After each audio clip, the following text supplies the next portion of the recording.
Alrighty, it's been a couple days. New reflections, new experiences.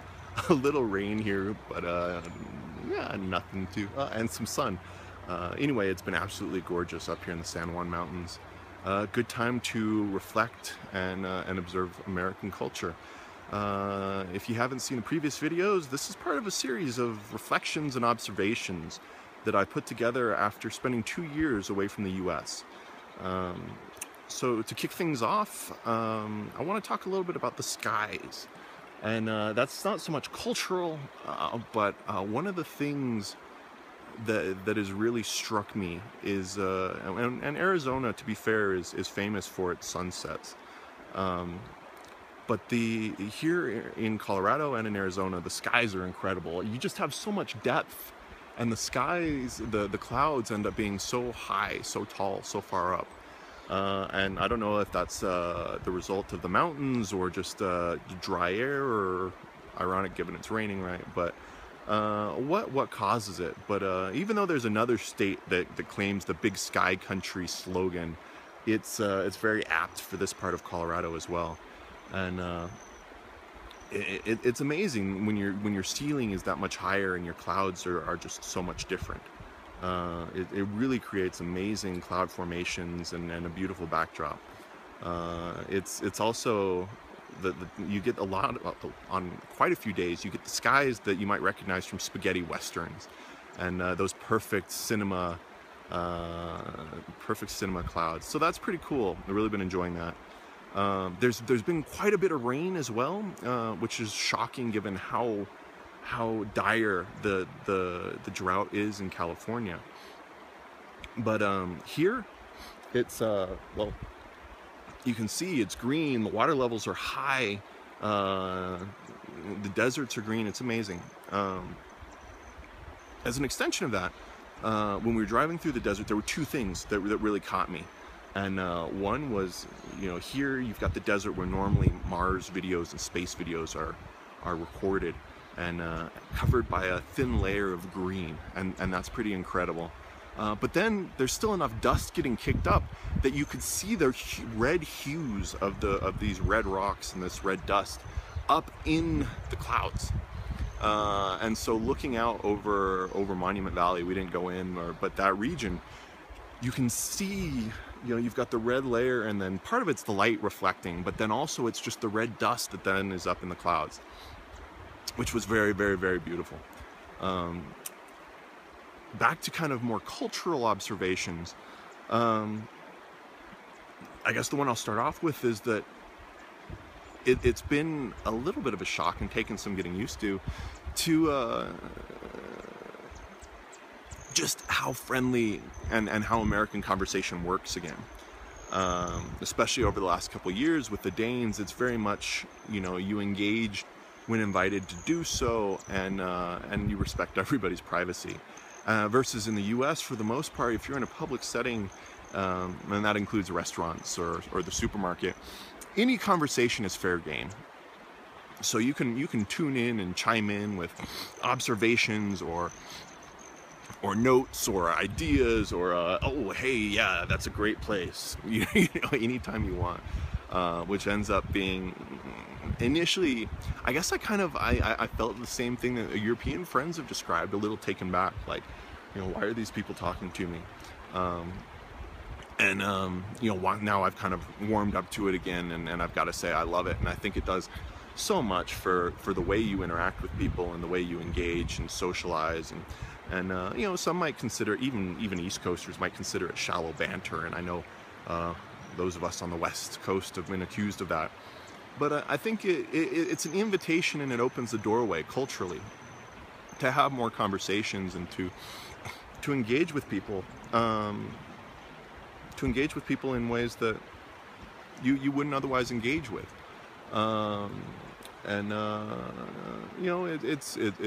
It's charming and it's friendly, and it's just something that I guess once you embrace it and accept it, it becomes a wonderful part of the conversational style and how you engage and socialize. So that has definitely, it took me a little while to adjust, still adjusting. I guess another pet peeve that I'm also readjusting to, and and I've got to say it just sucks, is tipping. In Denmark, over the last 2 years, they've got, one, you very, very rarely tip. It's not anticipated or expected. And then two, there's a built-in VAT tax. So when you walk in and you see a burger that's 60 kroner, you pay 60 kroner. And it's amazing when you think, we like to say that everything, a lot of the food and things like that in the US are cheap. And to a certain extent that's true, although it's gotten a lot more expensive. But it is, it's such a pain in the butt, because you've got 15-20% for a tip if you're in a restaurant. Then you've got all the different sales tax, which may be 10%. So realistically, you're looking at, at least 25 to 30%, probably 35% in hidden cost on top of whatever your sticker price is. And that, it just sucks. It makes everything so much more convoluted, complicated, and definitely plays into psychology. I would love to see that change. That's one of the things that I'm definitely missing from Europe. So yeah, tipping, tax, absolutely sucks. One of the other things is that kind of just really struck me was when I was in Walmart, Costco, any of the big box stores. And here you have these, I don't know, you could call them tributes or monuments or churches to capitalism. And on the one hand, it's fantastic to have so many options and so many supplies and anything and everything you could possibly want all in one spot. The trade-off, and what really kind of stuck with me was, and I don't know how many of you have seen the movie WALL-E, but in WALL-E they get to the ship, and the ship, the humans are completely taken care of by the robots, and they've become these kind of massive cherubic people confined to their floating hover chairs. And walking through, particularly somewhere like Walmart or Costco or Target or one of these big box stores, I've been absolutely shocked at how similar that imagery is to real life, just with the sheer number of people that are partially immobilized due to their weight or health, or just lack of walking on a regular basis, things like that. Scooting around in their scooters within these stores, and at some point, you'll have a small traffic jam where there's 3-4 of them and 2-3 carts all in one spot. So very reminiscent of WALL-E, and I guess at the end of the day that's also what they were commenting on and getting at. But I was always aware of that when I was living here in the States, but I guess spending some time away and coming back, it's quite shocking. And that's not to say that the rural parts of Denmark don't have obesity problems, or Lord knows the UK, definitely major obesity issues. But Copenhagen in particular is such a fit city. It's a stark contrast, and definitely it is a bit sad seeing that part of kind of that challenge that the U.S. needs to face and overcome, and that realistically more and more of the world will need to, as well as time goes on. The last one, and I guess on a happier note, is American flags. So it comes as no surprise, I suppose, to most folks that the U.S. is highly nationalistic, where we take great pride in being American. I'm no exception, and the American flag is an essential part of the American identity, I suppose. And I've talked a little bit about the Danes, and the fact that the Danes are probably the second most nationalistic people out there. They even, I guess, beat the U.S. when it comes to the whole flags at birthday parties thing, which I think we could definitely adopt. Wouldn't hurt us one bit. But yeah, being aware of it, I was still, and granted, July 4th, Independence Day was just a few days ago, so there's still a lot of flags out for that. But even driving through my neighborhood in the part of Prescott, It was amazing. I think there were 6 or 7 flags on the 5, just hung out in front of buildings, not buildings, houses, during the drive up to my place. And from cars to houses to buildings to banks to streets, I don't think you can spend more than 5 minutes driving through an American city without seeing at least one American flag. And it's probably going to be far more than that. So that's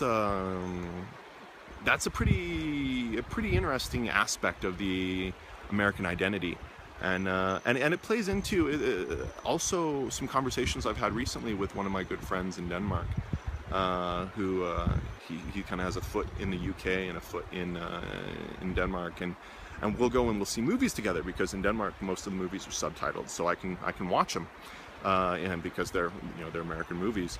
And looking at movies like Battleship and some of the others, I guess these kind of classic Michael Bay style films, or even TV series like The Last Ship, and I thoroughly enjoy them for what they are, and it's part of the fun and part of the style, I suppose. But he's shared with me and pointed out just how American that is, both in the identity and the approach and the iconography behind it. You have these slow panoramas of the American flag, or the epic hero with the full pan, and grand explosions or whatever it is, but they embody kind of that American identity to a certain extent, and that's very interesting, and it becomes part of a larger part of American culture, I guess, which reminds me of a little bit cliche, I guess, at this point to dive back to it, but to September 11th, 2001. September 11th, my family and we were up in rural Alaska, above the Arctic Circle, in a tiny village that was only accessible by water during the summer, or by small plane.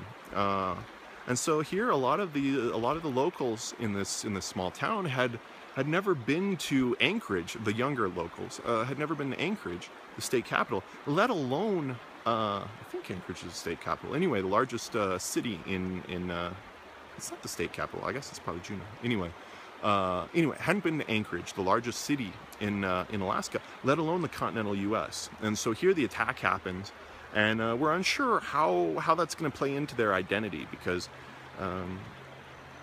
obviously they're very American, and have been for a long time, but you still kind of wonder a little bit, I guess, and then seeing that it impacted them every bit as deeply as it would have someone in New York.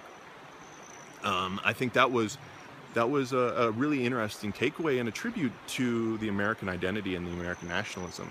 And I think that part of why the U.S. is able to exist, despite being such a massive country, both geographically and from a population standpoint, is because of our education system and because of this national identity. And it doesn't matter where you go in the U.S., you are kind of indoctrinated, and I use that in this context in a very positive sense, with the American identity and American persona. So that's, yeah, I mean, I think a lot of that comes from the education system, and is highly valuable. It's what keeps American together, I suppose. So anyway, these are some of the latest reflections. Here's a quick look again at the river. As you can see, it is beautiful despite a light rain, and you can probably tell my allergies are driving me nuts, but a small price to pay. So thank you for tuning in. Thank you for your likes. If you have a question, something you'd like to know about, or you'd like me to cover, post it in a comment. Thanks for tuning in.